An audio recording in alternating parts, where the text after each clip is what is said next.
Bismillahirrahmanirrahim. Wal iqamatu sareng kaduana qomat. Wahia sareng ari itu iqamah masdaru aqama eta masdar tina lafad aqama. Summa yusamma tuluy ngaranan biha ku itu iqamah naon adzikru dikir al mahsusu anu ditangtukeun. Li annahu karna saestuna itu dikru yukimu eta ngadegkeun itu dikru ila sholati kana salat. Wa innama yusri'u pastina disyariatkeun naon kulun saban-saban sahiji minal adani tina adan wal iqamati jeung qomat lil maktubati pikeun salat fardu. Wa amma ghairuha jeung anapun ari salian itu maktubah payunadi tah digerokeun laha pikeun itu goer naon lafad as-shalatu jami'atun. As-shalatu ari salat jami'atun eta diberjamaahkeun. Iqamatu sareng kaduana qomat wahia sareng ari iqamah masdaru aqama eta masdar tina lafad aqama. Nomor kadua pasunatan salat qobla duhul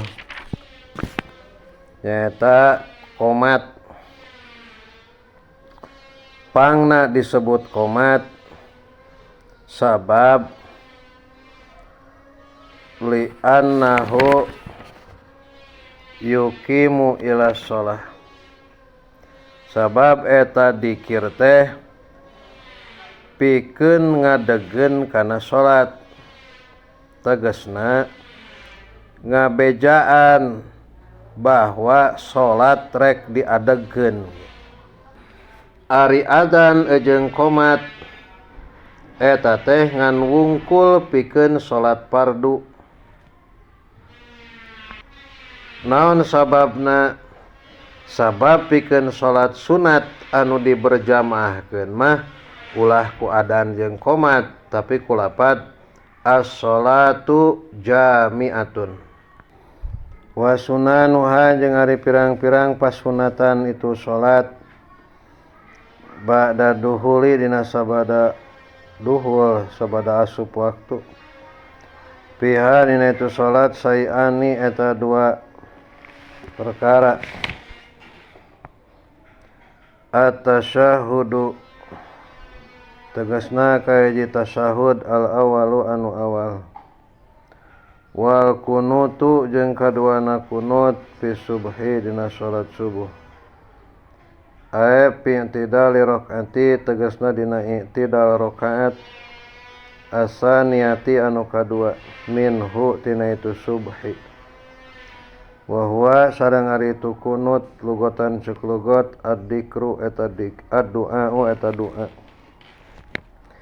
Wa syar'an ari kunut ceuk syara dikrun eta dikir mahsusun anu ditangtukeun. Wa huwa sareng ari itu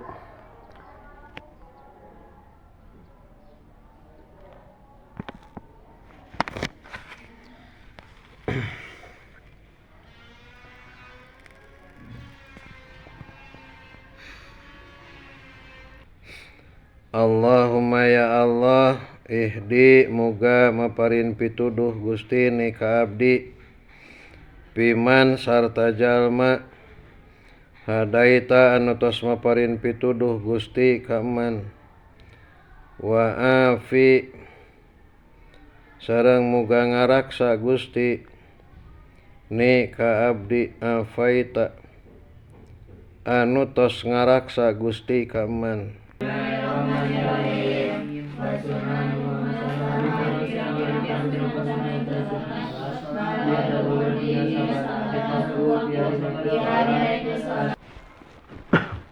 Tadi mah sholat sunat qobla sholat, aya nama sunat dina jero ngalakonan salat. Tah pasunatan dina jero pagawean salat eta aya 2. Nu kahiji tasahud awal, kaduana kunut.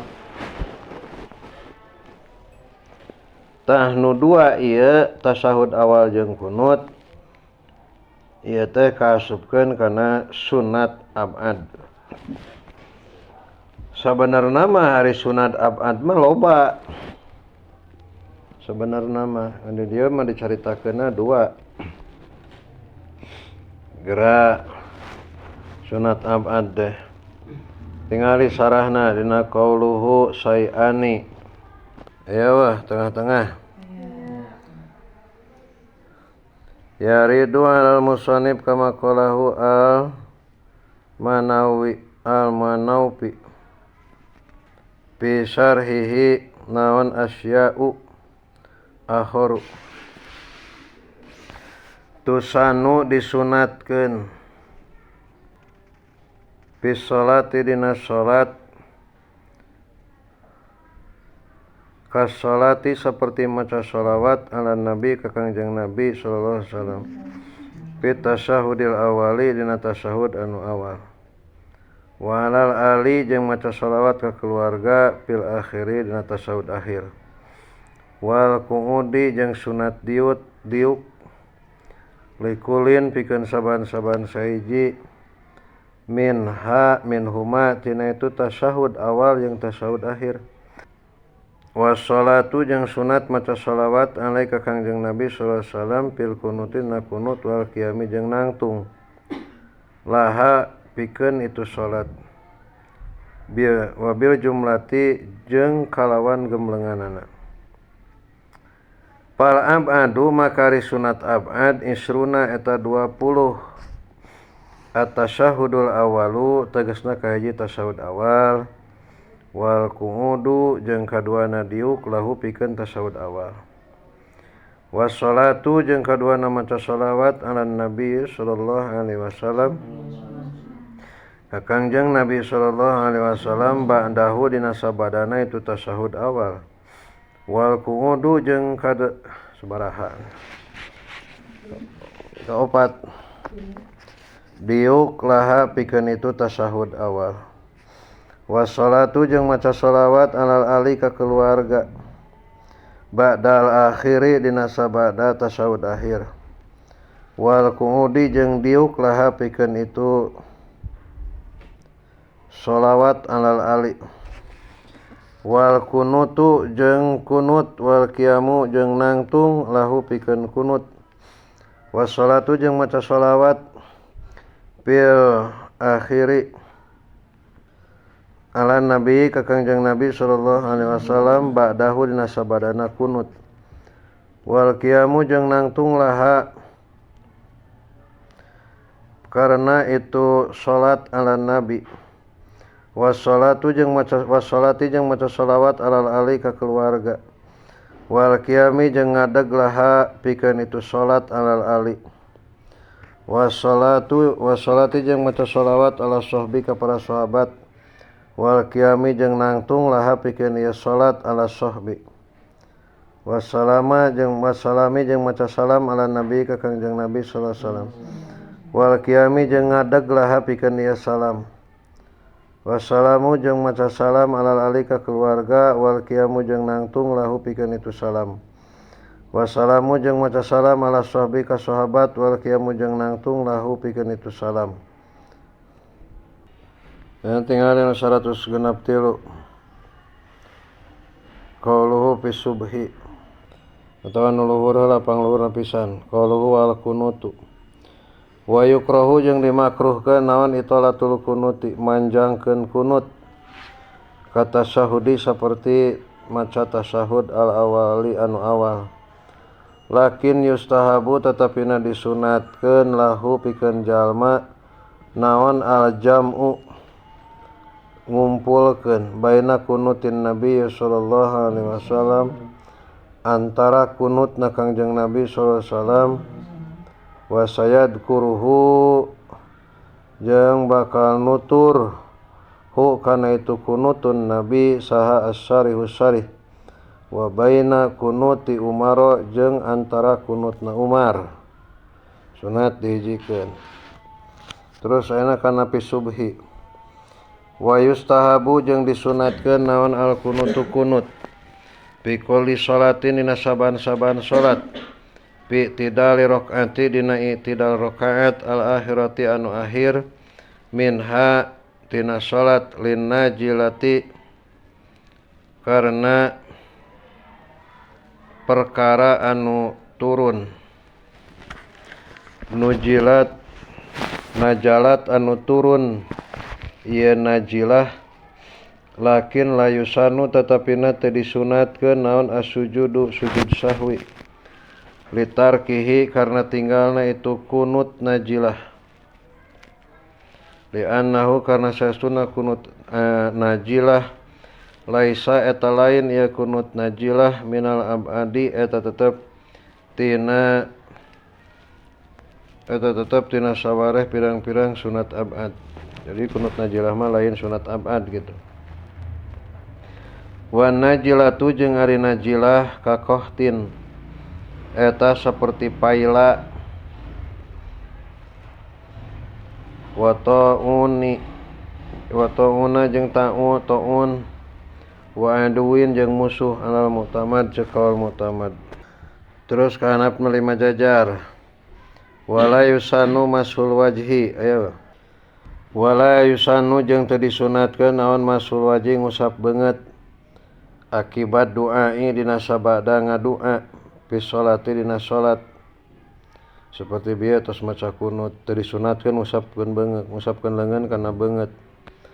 Balil aula balik tari anu leuwih utama tarkuhu eta tinggalna itu mashu bi khilafihi kalawan bedana itu mashu kharijaha dina luar itu salat payusanu maka disunatkeun naon masul wajhi ngusap beungeut la sodri lain ngusap dada wala kharijaha jeung najan dina luar salat.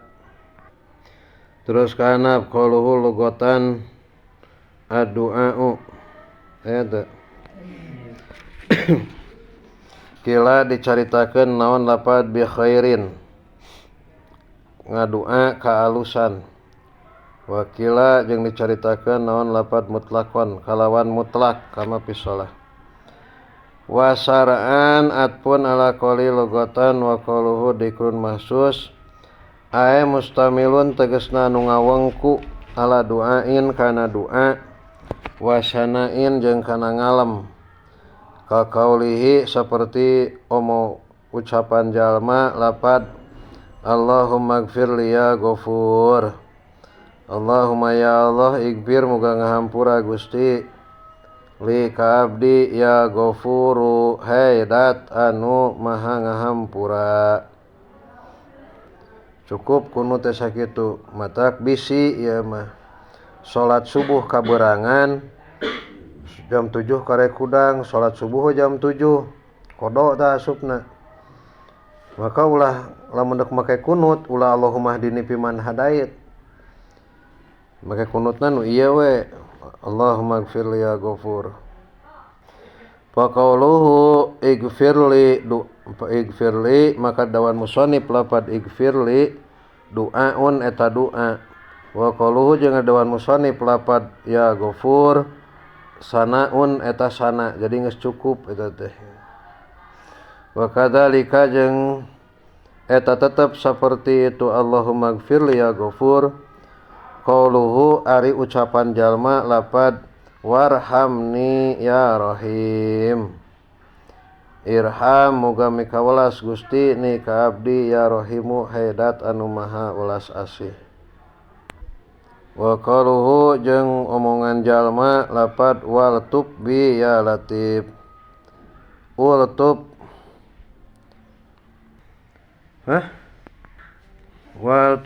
wal tub haidat anu maha sae muga ngaaluskeun Gusti bi ka abdi ya latifu haidat anu maha sae Qauluhu Allahumma jajaran ka dalapan ti hanap. Ya Allah, pamimuhu maka ari mimna itu Allahumma iwadun eta gaganti an harfin nidai tina huruf nida. Wa qauluhu ihdini dulla muga nuduhkeun Gusti ni ka abdi alat tariki kana jalan allati anu tusilu anu nganepikeun ieu allati ilaika ka Gusti.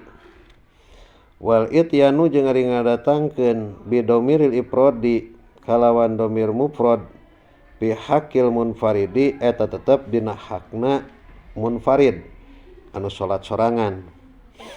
Amal imamu anapun ari imam payundabu tah eta disunatkeun pihakihi dina hakna imam naon al ityanu ngadatangkeun bidomiril jam'i kalawan domir jama'.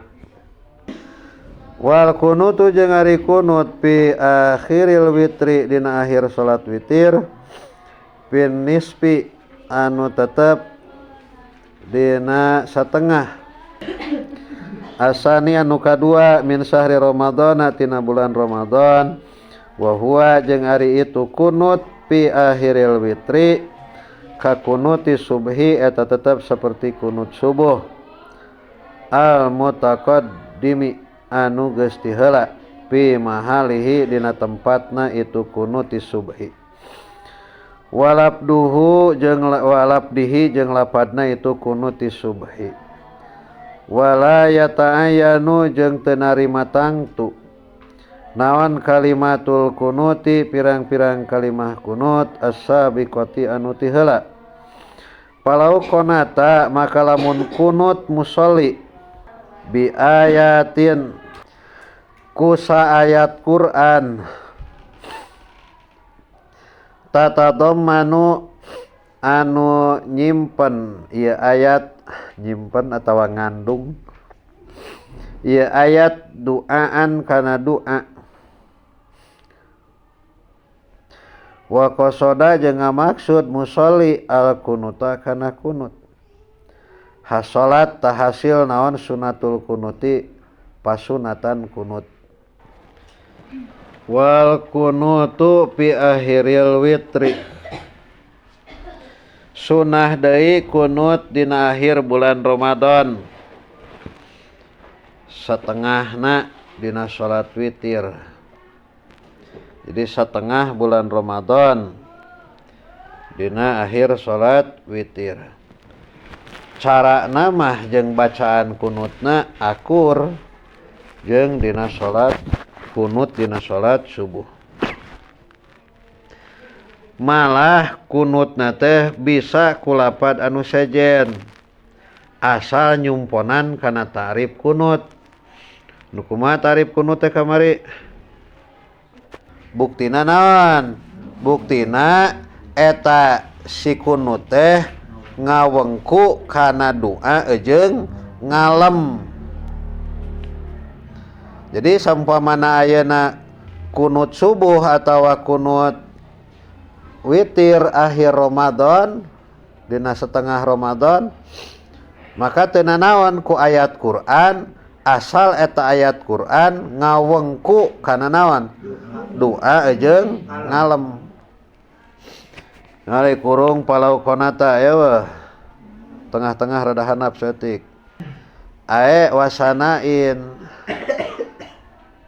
Wasanaan jeung sana jeung ngalem. Ka qauli ta'ala seperti dawuhan Allah Ta'ala. Menang kunut ku ieu Rabbana ighfir lana wa li ikhwanina alladzina sabaquna bil iman wa la taj'al fi qulubina ghillan lil ladzina amanu Rabbana innaka ra'ufur rahim. Fa inna hadhil ayata maka saestuna ieu ayat istamalat eta ngawengku ieu ayat ala duain kana doa wasanain aja ngalem. Wal ayatu jeung ari ayat laisat eta lain ieu ayat biqayyidin eta qayyid bal kulluma balik ta ari sakur-sakur perkara tadammana anu nyimpen ieu ma duaan kana doa wasanaan jeung kana ngalem. Khobarkeun eta tadomanana.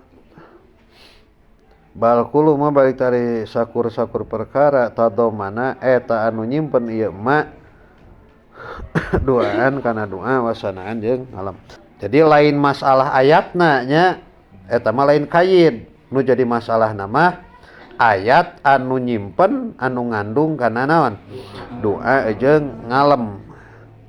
Walau Allahumma gfirli ya ghafur najan lapad Allahumma gfirli ya ghafur. Geus kamari eta. Wa sallallahu ala sayyidina Muhammad wa ala alihi washabihi wasallim. Yakfi cukup ya Allahumma gfirli ya ghafur fil kunuti dina kunut. Wa hayatuha jeung ari pirang-pirang sunat hayatna itu salat.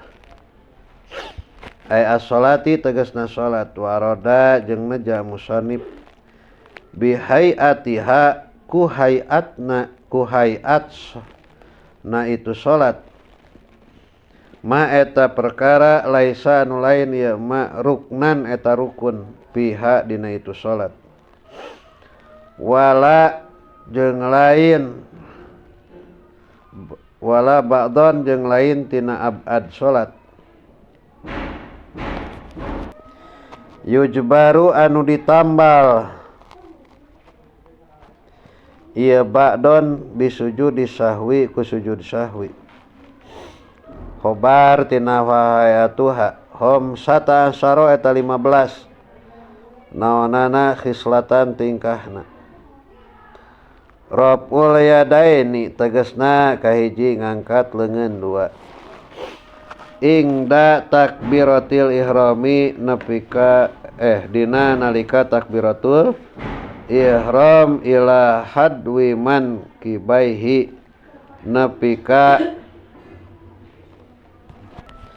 palebahan tak-tak dua musolli palebahan tak-tak dua musolli warabul yadaini jeung ngangkat leungeun dua ingda ruku'i dina nalika ruku wa ingda rafi jeung dina nalika cengkat minhu tina itu ruku itu lah baca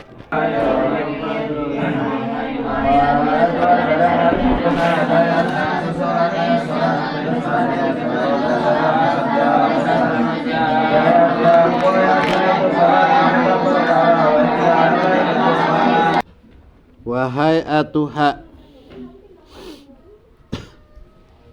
anu dimaksud hayat teh nyaeta pagawean salat anu salian ti rukun jeung sunat abad. Jadi salian ti rukun jeung sunat abad.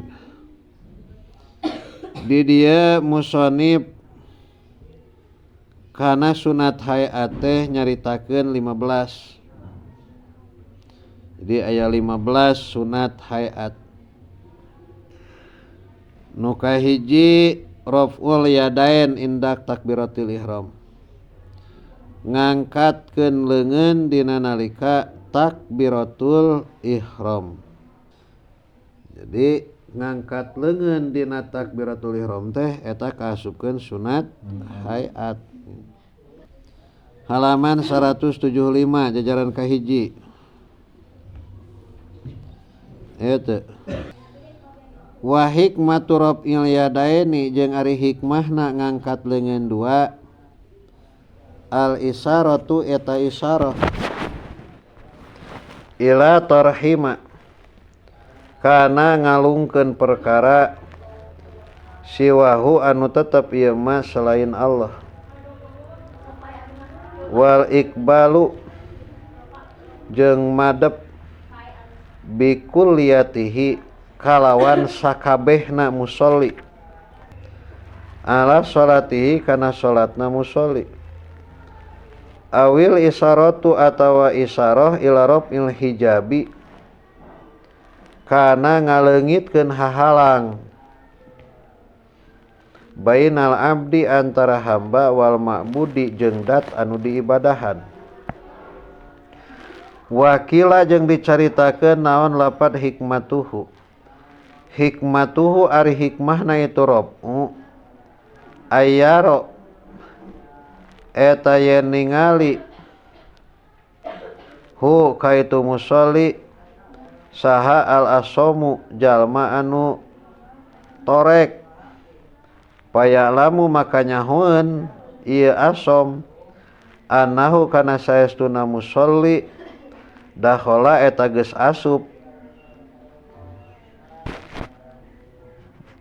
ieu musolli fi sholati dina salat kama anal a'ma saperti yen saestuna jalma lolong ya lamu eta nyahoeun ieu a'ma dalika kana itu dakhala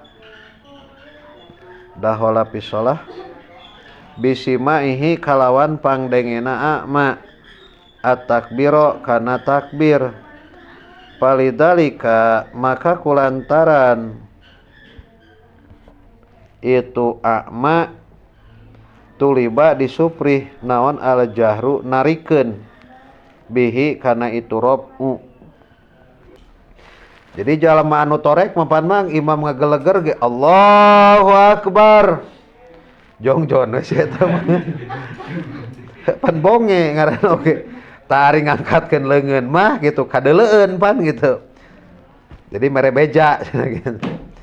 Seperti jalma anu lolong jalma anu lolong ngangkat leungeun kan teu naon teu neuleuh matak sunat dinaonkeun ditarikeun jadi jalma anu lolong mah nyahoeun asup salatna teh kunaon ku ngadenge takbir ari si jalma nu pigeu mah nyahoeun asupna teh kunaonna ku ngangkatkeun leungeunna gitu.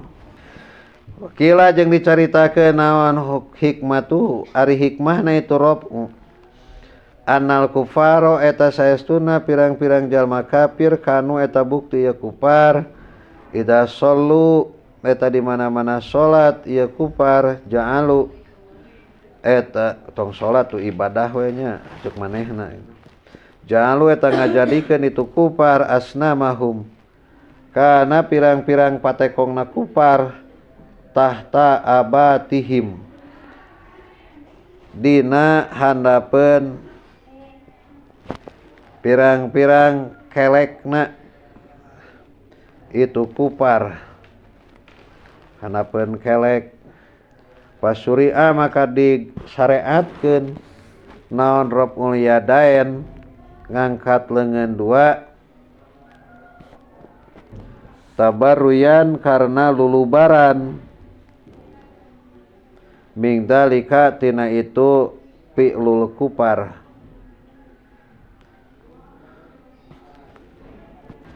satik leita na eta tah qauluhu dua jajar kahanap aya wal aslu pidalika eta wal aslu jeung ari nu jadi asal pidalika dina itu rabu khobaru bani Umar eta hadis riwayat Ibnu Umar annahu saestuna Nabi sallallahu alaihi wasallam kana buktos eta Nabi sallallahu alaihi wasallam yarfa'u eta ngangkatkeun Nabi sallallahu alaihi wasallam yadaihi kana dua panangan Nabi sallallahu alaihi wasallam hadwa mankibaihi dina palebahan tak-tak dua na Rasulullah sallallahu alaihi wasallam idab tataha di mana-mana ngawitan Nabi sallallahu alaihi wasallam as-salata kana salat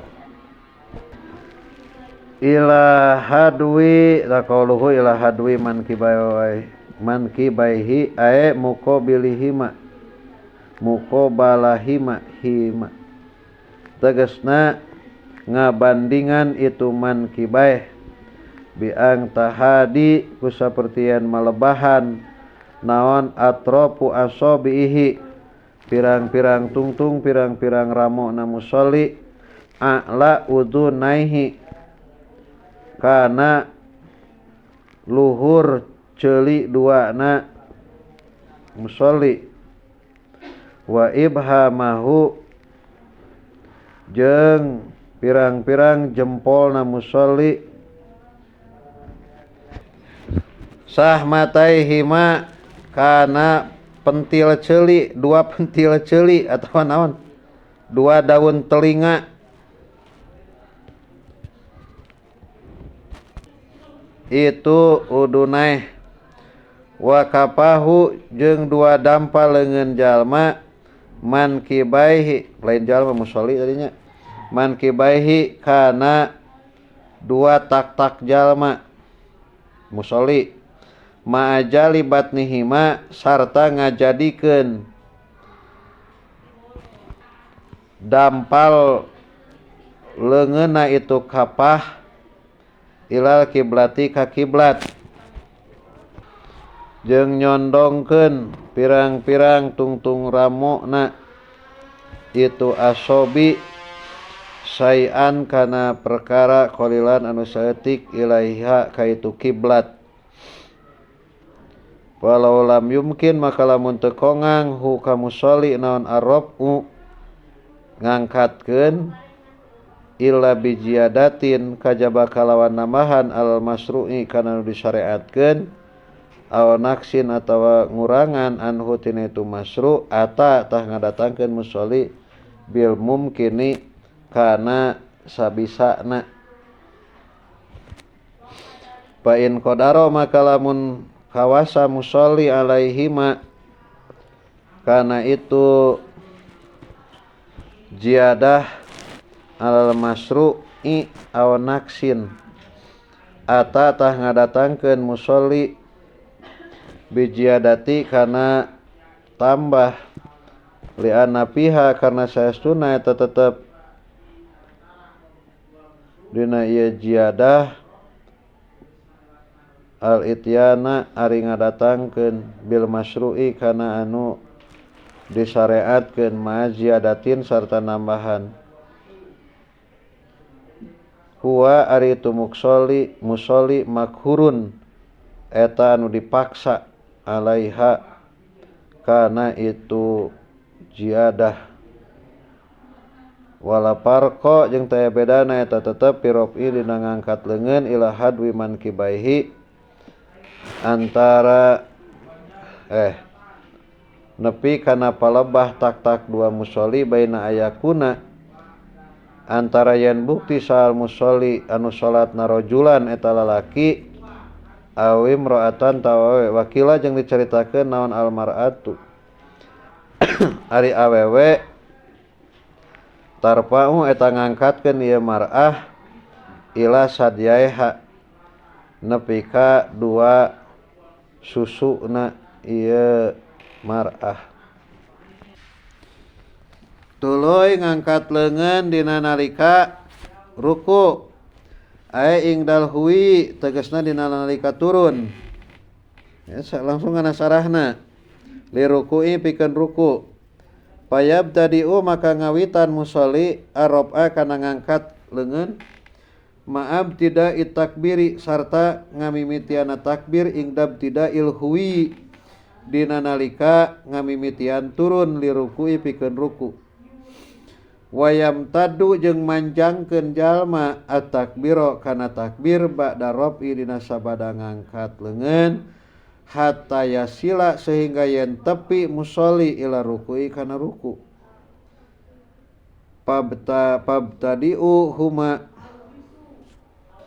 Fabtida'uhuma maka ari ngamimitiana itu takbir jeung raf'u ma'an barina bareng dunanti haihima henteu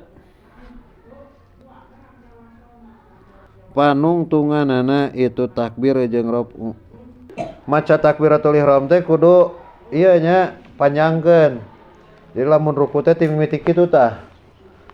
Allahu akbar bari ngangkat leungeun teh gitu. Umpamana jelema kieu ieu ngangkat leungeun umpamana teh. Allahu akbar tah nepikeun ka ruku kituna gitu. Jadi ti luhur nepikeun ka rukuna gitu, paragatna. Tuluy ingda rafi minhu wa wad'ul yamin ala shimal. Entos eta can. wa ing darofi jeung dina nalika cengkat minhu tina ruku wa wad'ul yamini jeung neundeun leungeun katuhu alas simali luhureun leungeun kenca wa yakunani jeung bukti itu yadaen tahta sodrihi eta tetep handapeun dadana musolli wa fauqa surratihi jeung luhureun bujilna musolli bujil bujal wa tawajjuhu jeung maca doa iftitah qaulul musolli tegasna ucapan jalma anu salat akibat taharumi dina sabada takbiratul ihram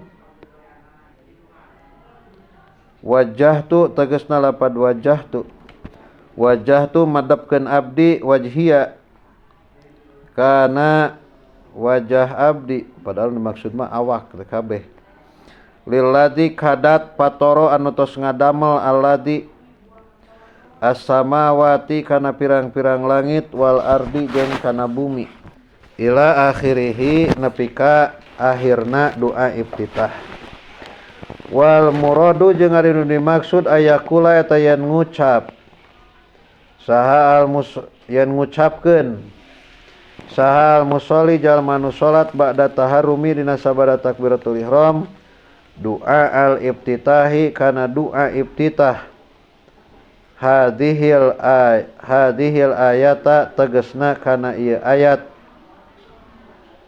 ayat wajjahtu wajhiya eta aw ghairiha atawa lian ieu hadhil ayat mimma nyatana tina perkara waroda nu datang ieu ma fil istiftahi dina doa iftitah.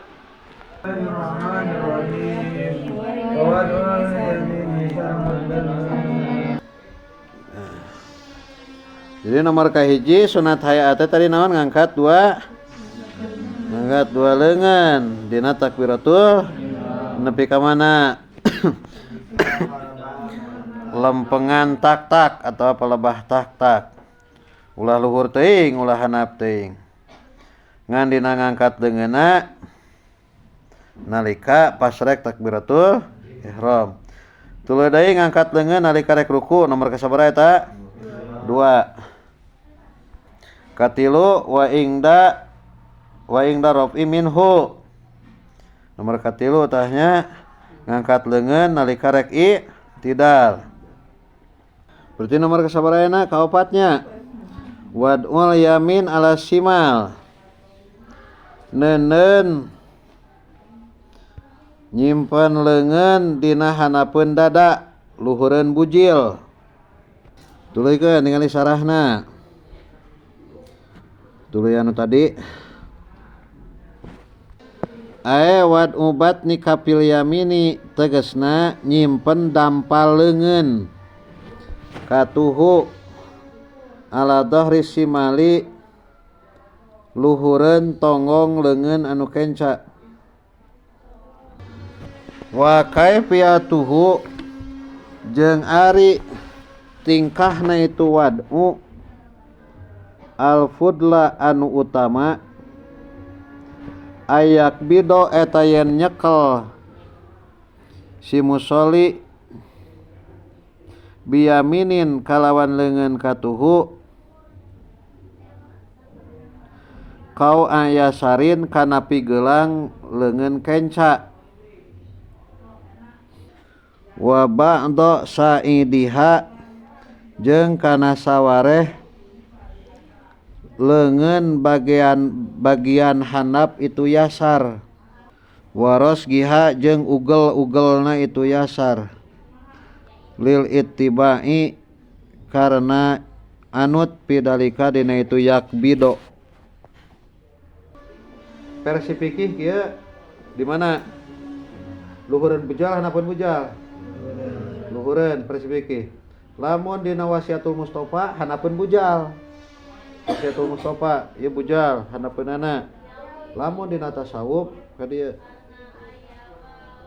dina kebelah kenca ieuna sieuna teh kana hate gitu qauluhu wa yakunani tahta sadrihi wa fawqa suratihi ae mailan bari anu condong ila jihati yasarihi kana arah belah kencana jalma atau musolli li anal qalba karena saestuna hate fi jihatil yasari eta tetep di belah kenca wa asara bidalika wa asara jeung isarahan musannif bidalika kana itu qauluhu yakunani ilah ana hadal mahala kana saestuna ieu tempat kullahu tegasna sakabehna mahal mahalun eta tempat dilwadi kana neuneun la khususu tahta sodri lain khusus hanapeun dada pakot wungkul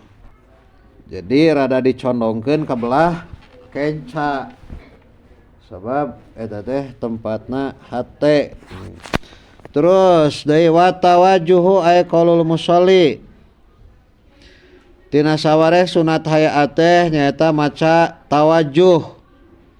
Tawajuh teh doa iftitah inni wajjahtu wajhiya lilladzi fataras samawati wal ar ila akhirihim.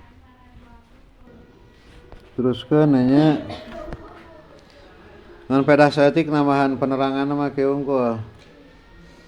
Doa iftitah teh sunat lamun jalma anu salatna can tandang kanu sejen. Tapi lamun geus tandang kana pasunatan anu sejen maka teu disupri. Contoh umpamana takbiratul ihram. Begitu takbiratul ihram si musolli langsung umpamana teh maca sanajan poho a'udzubillahi minasyaitonir rajim poho urang can takbiratul ihram geus lepot eta teh gitu. Naonna doa iftitahna atawa umpamana imam palebah maca umpamana teh ihdinas siratal mustaqim siratal ladzina an'amta alaihim ghairil umpamana imam urang ngakarek Allahu akbar imam waladhdallin amin lepot eta teh maca doa iftitah gitu da geus urangna geus tandang kana pasunatan anu sejen gitu. Culoy wal isti'adatu jeung maca ta'ud ba'da tawajjuhi dina sabada maca doa iftitah wa tahsulu jeung hasil itu isti'adah bikuli lafdin kusakur-sakur ucapan yastamilu anu ngurung ieu lafdin alat ta'awudi kana menta pangraksa wal afdalu jeung ari anu leuwih utama a'udzubillahi minasyaitonir rajim eta lapad a'udzubillahi minasyaitonir rajim.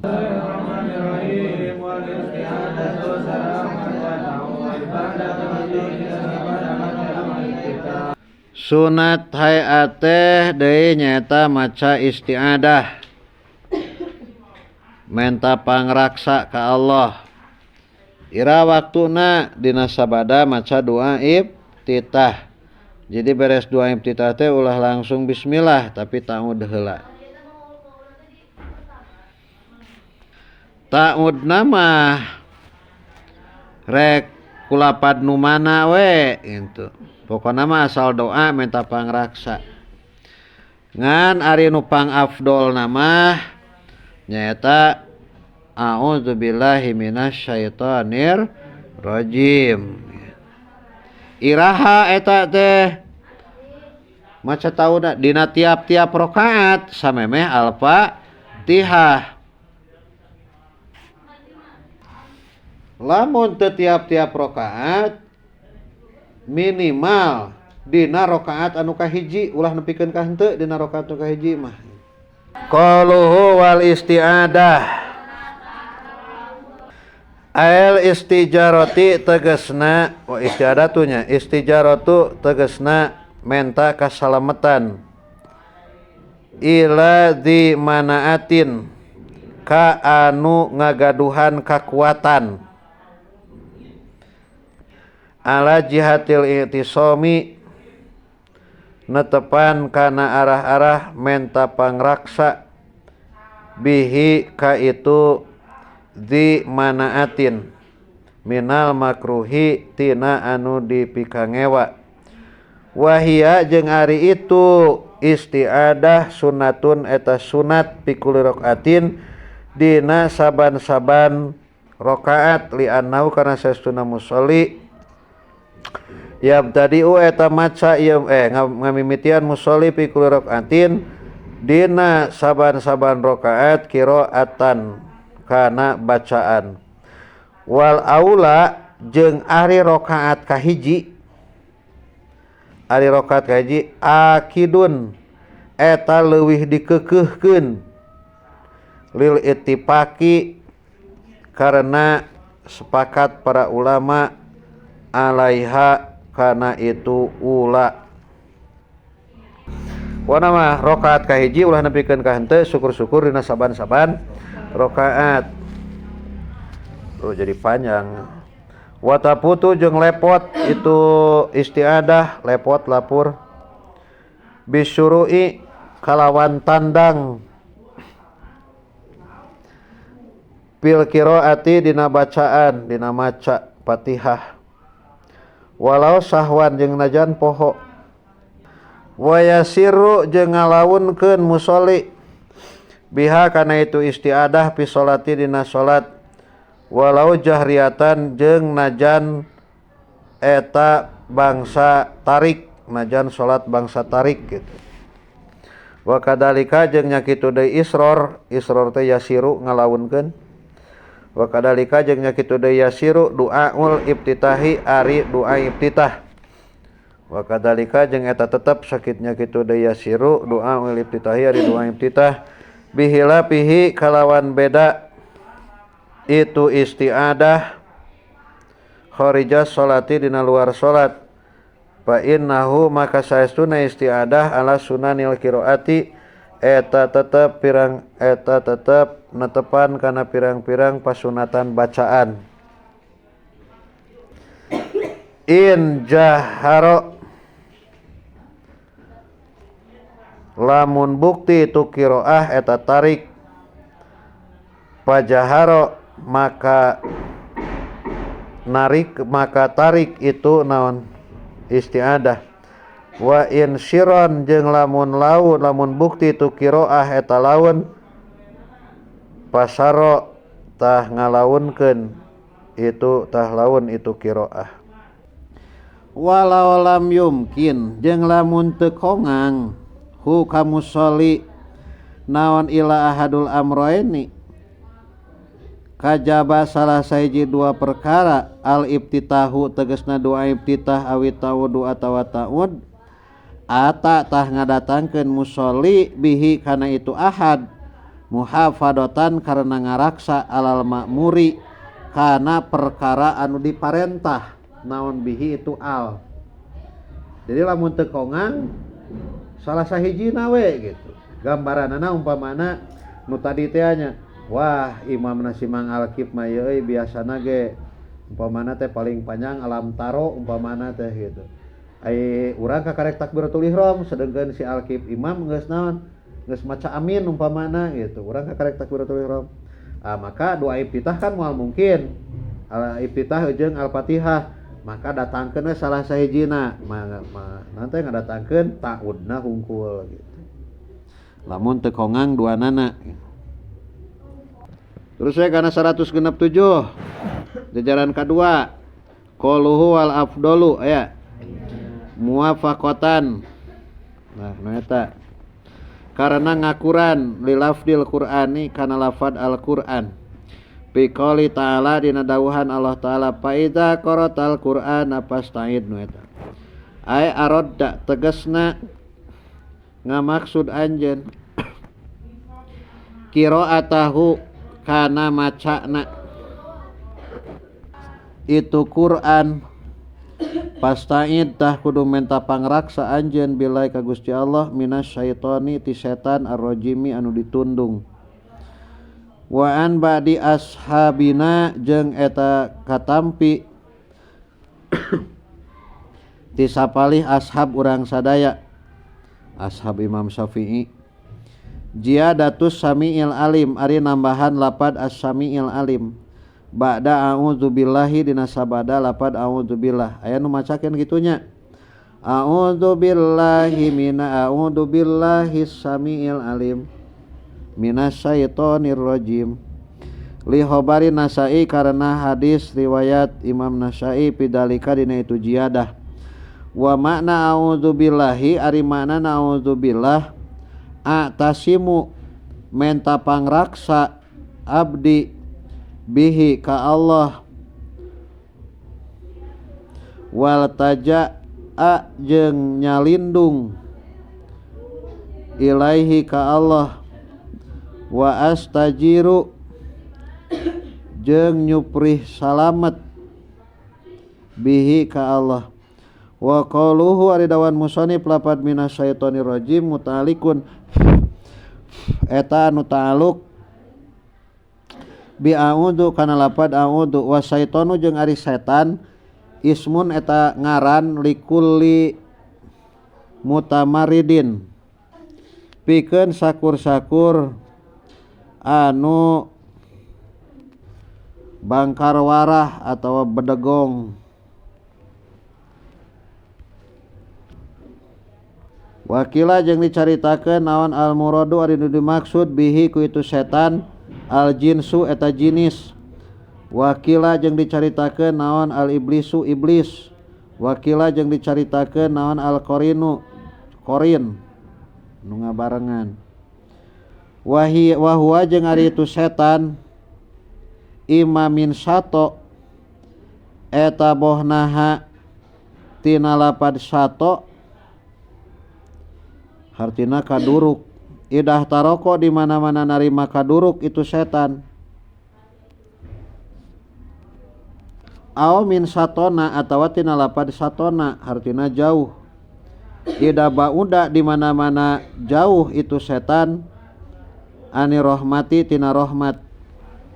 Wa qauluhu ar-rajim ari dawuhan musannif lapad ar-rajim sifatun eta sifat li syaitoni pikeun setan. Ata ngadatangkeun musannif biha kalawan ieu sifat lidzami karena nyacad moyok wa tahkiri jeung ngahinakeun. Wa rajimi jeung ari lapad rajim ima bimana marjumin eta bohna makna marjum kalawan makna marjum anu diranjam nu dibaledog. Papailun maka ari fa'il bimakna maf'ulun bimana maf'ulin eta tetep kalawan makna maf'ulun. Li annahu karna saestuna itu setan marjumun eta anu ditundung bil laknati kalawan laknat. Wa imma bimakna rajimin jeung bohnaha kalawan makna rajim.